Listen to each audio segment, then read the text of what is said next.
Good morning. Welcome back to the Southern Bible Thumper channel. For this upload, we will be reading Joshua chapter 13. We are also going to be going over a little bit of a grammar lesson today to help us understand this epic catalog. Now Joshua was old and stricken in years, and the Lord said unto him, Thou art old and stricken in years, and there remaineth yet very much land to be possessed.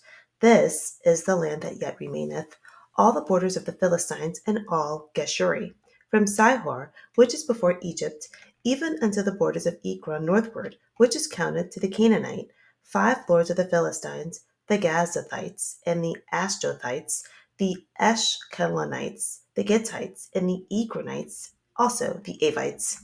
From the south, all the land of the Canaanites, in Merah, that is beside the Sidonians, unto Aphek, to the borders of the Amorites, and the land of the Giblites, in all Lebanon, toward the sunrising, from Balgad under Mount Hermon, unto the entering into Hamath, all the inhabitants of the hill country from Lebanon unto Mizrephothemim, and all the Sidonians, them will I drive out from before the children of Israel.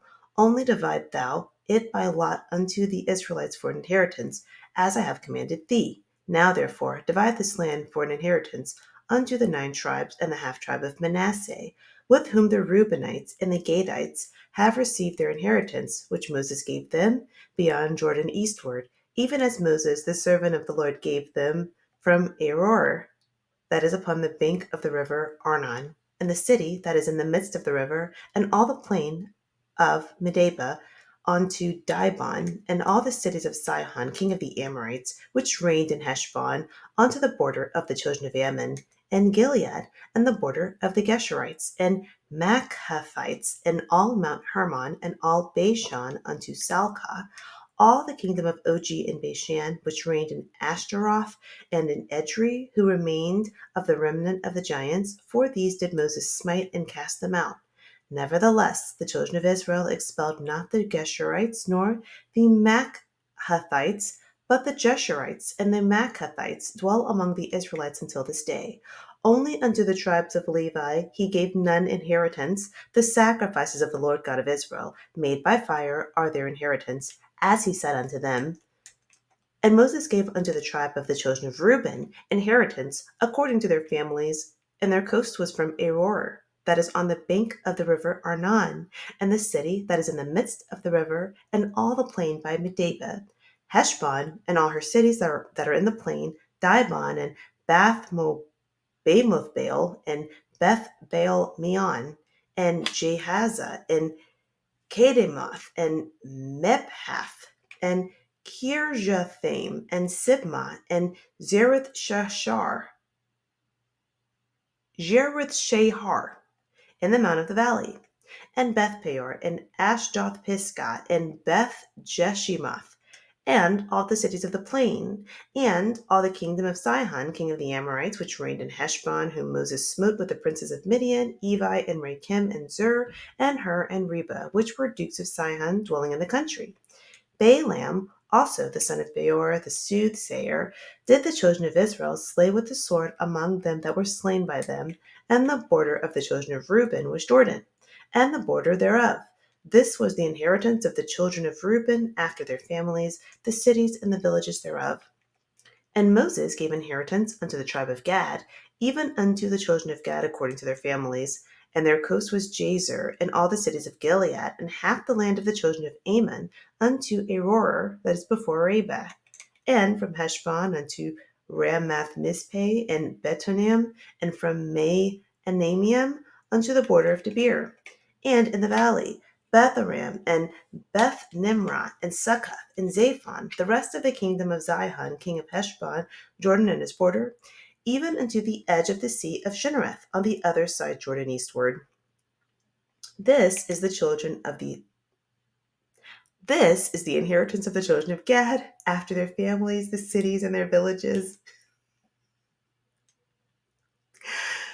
And Moses gave inheritance unto the half tribe of Manasseh, and this was the possession of the half tribe of the children of Manasseh by their families, and their coast was from Mahanaim all Bashan, all the kingdom of Og, king of Bashan, and all the towns of Jair, which are in Bashan, 60 cities, and half Gilead, and Ash, Hashtaroth and Edrei, cities of the kingdom of Og and Bashan, were pertaining unto the children of Machir, the son of Manasseh, even to the one half of the children of Machir by their families. These are the countries which Moses did distribute for inheritance in the plains of Moab, on the other side Jordan, by Jericho eastward. But unto the tribe of Levi Moses gave not any inheritance. The Lord God of Israel was their inheritance, as he said unto them. Summarizing Joshua chapter 13,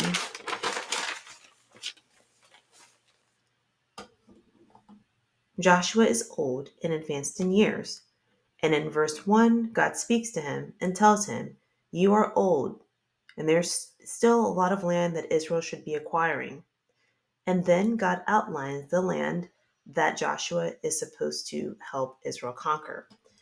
The territories include the Philistine regions, the Jeshurite regions, the Avim regions, Merarah, the Gebalites, and all of Lebanon. 1, 2, 3, 4, 5, 6. 6 territories Israel is supposed to conquer. We also, another thing to point out, the quotes for what God is saying starts here in verse 1 and ends in verse 7. When we look at the King James Version, we don't see that same punctuation helping us determine helping us to determine dialogue, which this may just be the way that language was written during this time without all the punctuation. And that makes sense. It seems like punctuation would have developed later on in time. But this is important because what God says in the Bible is much more important than what any other supporting character says. That's why we're paying special attention. And the Lord commanded Moses, and the Lord commanded Joshua. It's important what God says, and it takes precedence over any other information. So, to help us understand what God is saying, this is what helped me, is to also have this English Standard Version up here.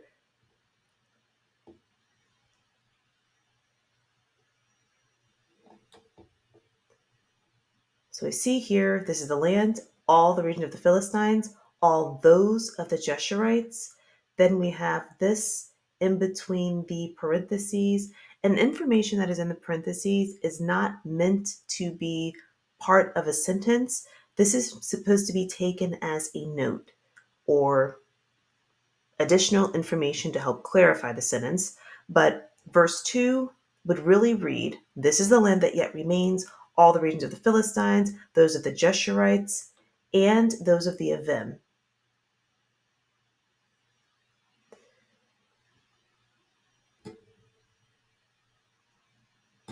So I would like to switch gears, sidebar for a second. In order to help us get through this epic catalog and to understand what God is saying, how we're able to pull out that there are only 6 regions that have to be conquered, we have to understand both the use of demonstrative pronouns, or these are also called determiners, and prepositions. Demonstrative pronouns are the words this, that, these, and those. It's supposed to specify a particular noun in relation to its proximity, space, distance.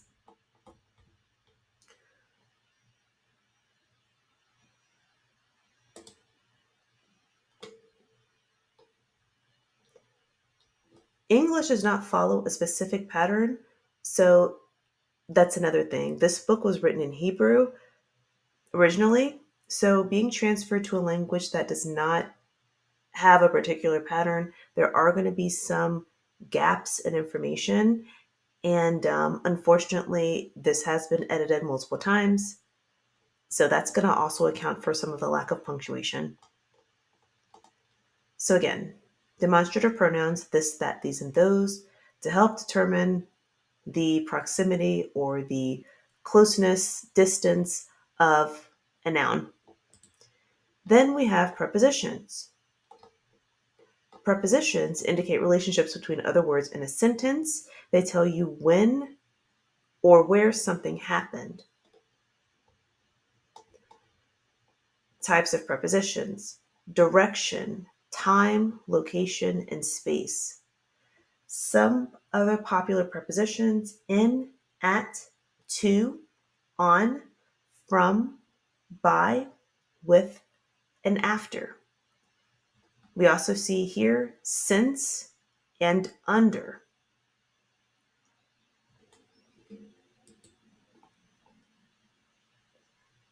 So a demonstrative pronoun specifically refers to the closeness of a noun, and prepositions explains more what a noun does, the distance, direction, time, location, space.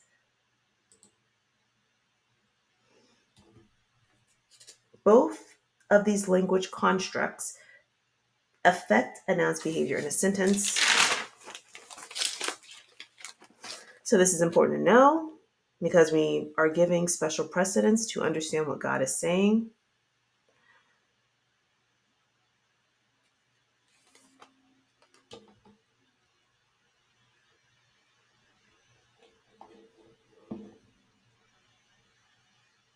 So when we look at verse 4, we see verse 2, all the regions of the Philistines and all those of the Jeshurites, and it's a conjunction. So that's also adding one thing plus another thing. So Philistines, Jeshurites, and another conjunction, those are the Avim. Then when we get to verse 4, we have in the south, all the land of the Canaanites, and Meara, that belongs to Sidonians, to Ephek, to the boundary of the Amorites. So when we look at this verse, the only landmass that is mentioned that is supposed to be taken over by Israel is Meara. And the reason why, this is a preposition. In the south, all the land of the Canaanites. So the Canaanite, this entire land is part of Canaan. So this is just additional clarifying information, but it's a preposition.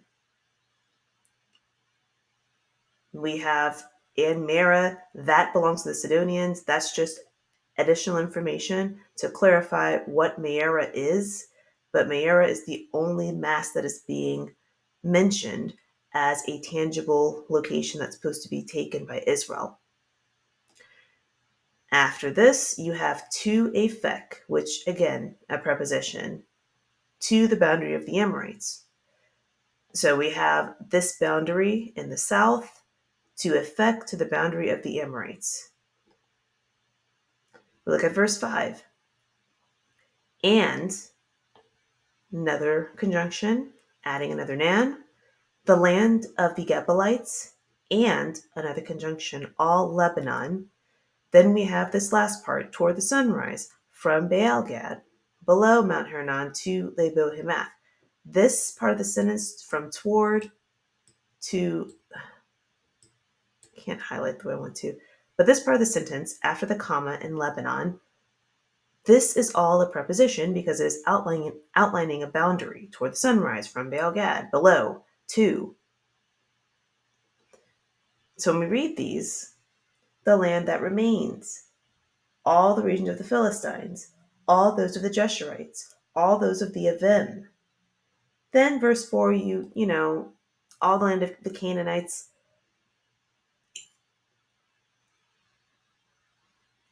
I don't think that counts because this is all Canaanite territory. But the Philistines, Jeshurites, Avim, Meara, Gebalites, and Lebanon. 6 specific territories that are supposed to be taken by Israel. This is what God is saying to Joshua. Then we get to the very end. Verse 6, all the inhabitants of the hill country from Lebanon to Misrothah, all that, I will drive them out from before the people of Israel. When we look at some of the other translations, this is beginning a new sentence in the King James. So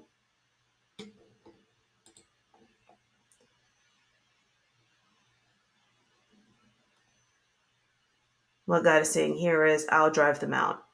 Go ahead and divide the land for the 9.5 tribes that you have here.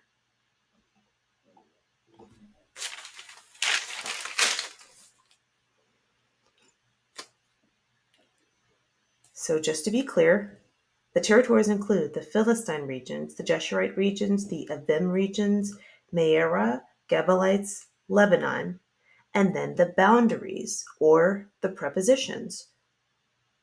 Verse 2, from Sihor, which is east of Egypt, north of Ekron.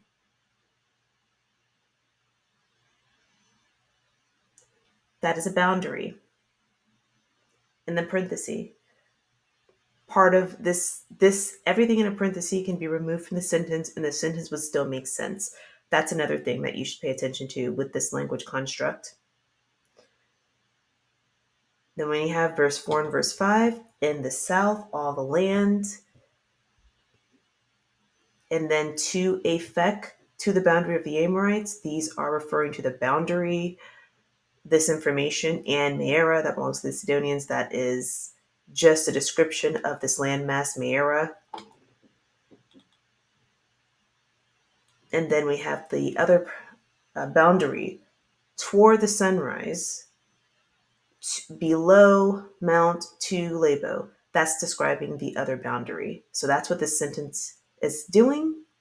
Then God says, I'll drive these other people out, all the inhabitants, just divide the land for the 9.5 tribes that you have left.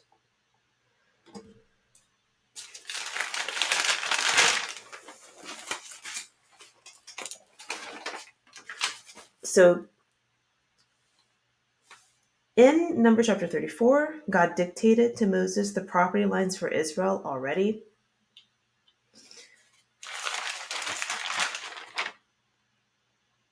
So there's just a short anecdotal story that I would like to share. I come from a family of Southern Black landowners. My great-grandfather had acquired a lot of land. I'm not quite sure how he acquired it. I just know that he was a preacher. I don't know that he was particularly educated, but I know that he was a preacher. He received a lot of land. He had 10 children, and he was able to give all of them enough land for each of them to build land, houses on their lands. And so, because there's like a mile long strip of land that is, owned by our family, the way all the kids grew up, I mean, there was no concept of you're walking on my yard, because there was, all the kids, they just ran on, in the countryside. So there was so much land, even when you were on someone else's land plot, there was enough where you weren't bothering them. So they were people who were farmers, people who dug their own wells, raised their own animals, grew their own food and stuff. There's enough land where at the very end of where our land, where my family's land ends, there's a part where it's by a major highway. But even back then, even when I was a kid, there were still very wooded areas and just undeveloped land, which is one reason why I like to call myself a backwoods Black girl, because it really am from the backwoods before it got developed.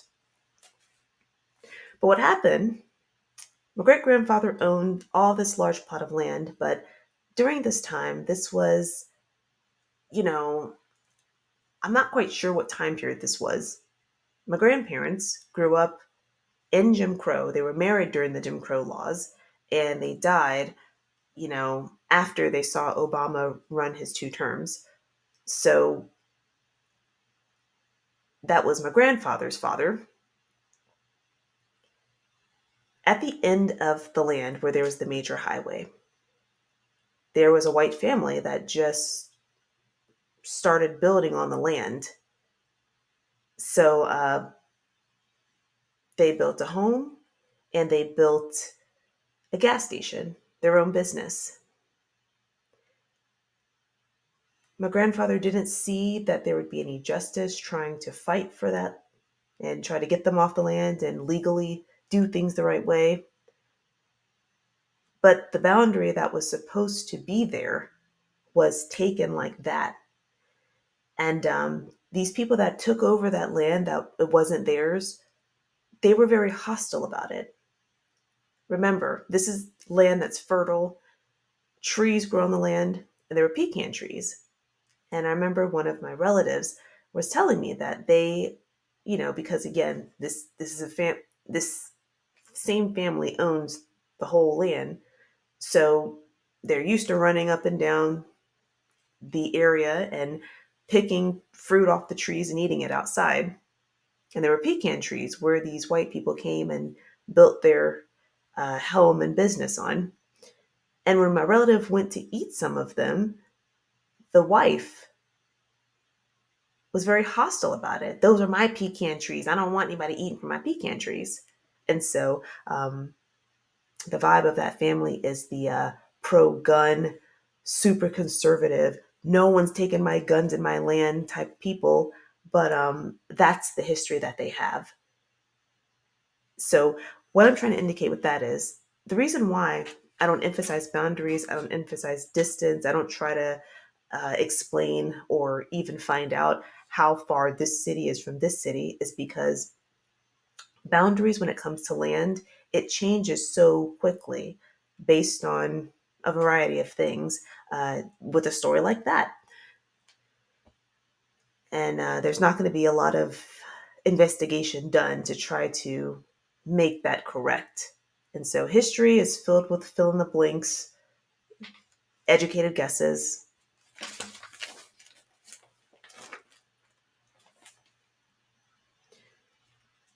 So again, Joshua's getting old. God tells him, hey, you're old.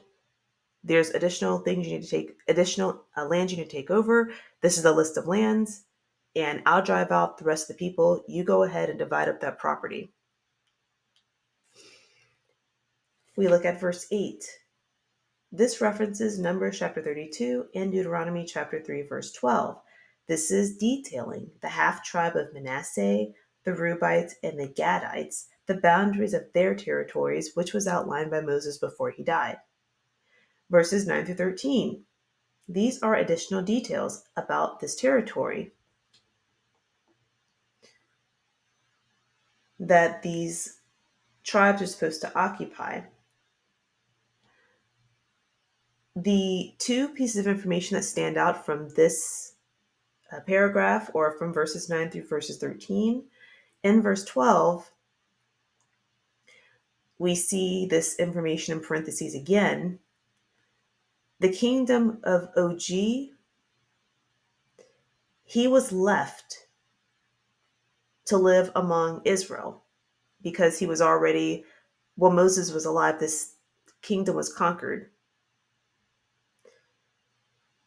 The other piece of information that sticks out from verses 9 through 13, these other groups of people, the tribes of Gesher and Makath, they were dwelling in the midst of Israel. So this is the territory that they're supposed to occupy, but there are three groups of people that are not Israelites, but they are still living among the people that are supposed to be there.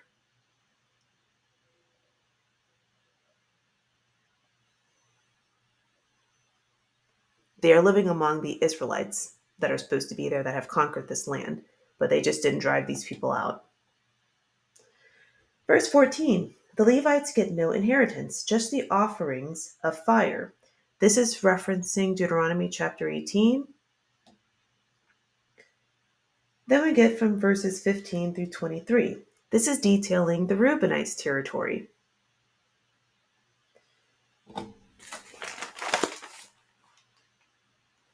Verses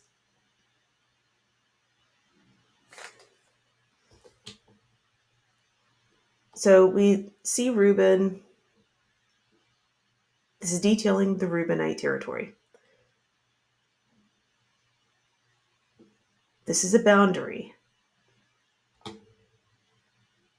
And also highlighting a specific territory.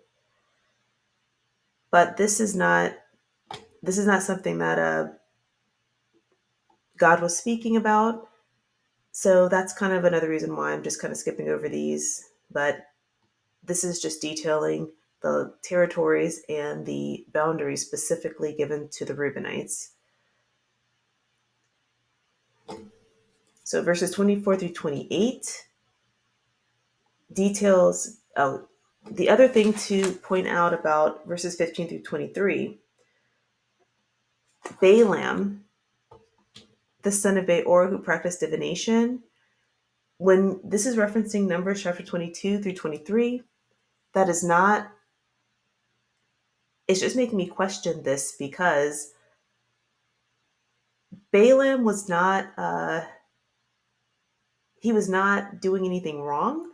He was going to the God of the Bible and asking him, what should I do now? But it just made me question it because this is the second time after Balaam's death. First of all, Balaam was put to death by the Israelites when they went to war with Midian, who had deceived Israel. So they killed Balaam. And then Moses said in Deuteronomy that Balaam was trying to curse Israel, which it seemed like he wasn't trying to do that. But I might have gotten that wrong because when you look at Numbers 23 or Numbers 22,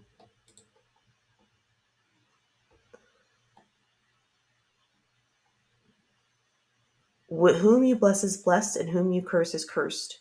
The king of Balak was very intimidated by the population of Israel. Israel had just conquered a couple of other kingdoms, and now they were getting really close to their kingdom, Moab.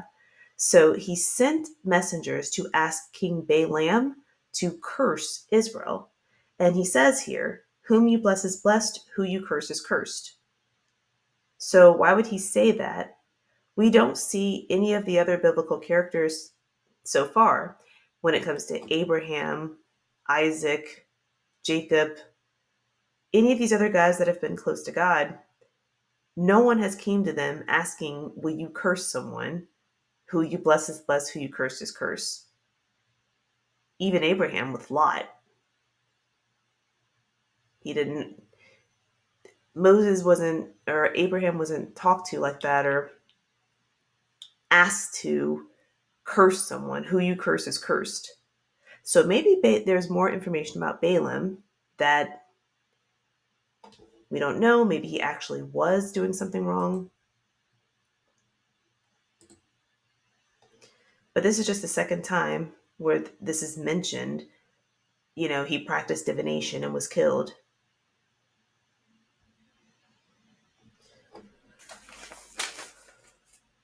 Verses 24 through 28, this is detailing Gad's or the Gadites' territory and their boundaries. Verses 29 through 81 is detailing the half tribe of Manasseh's territory and their boundaries. And then verses 32 and 33, these are the inheritances distributed by Moses. Levi was not given an inheritance. So that is all I have for Joshua chapter 13. I tried to be as clear as possible, but of course, I always think I could be clearer. I could do it better. Thank you so much for clicking on the video. I love you. Have a wonderful day.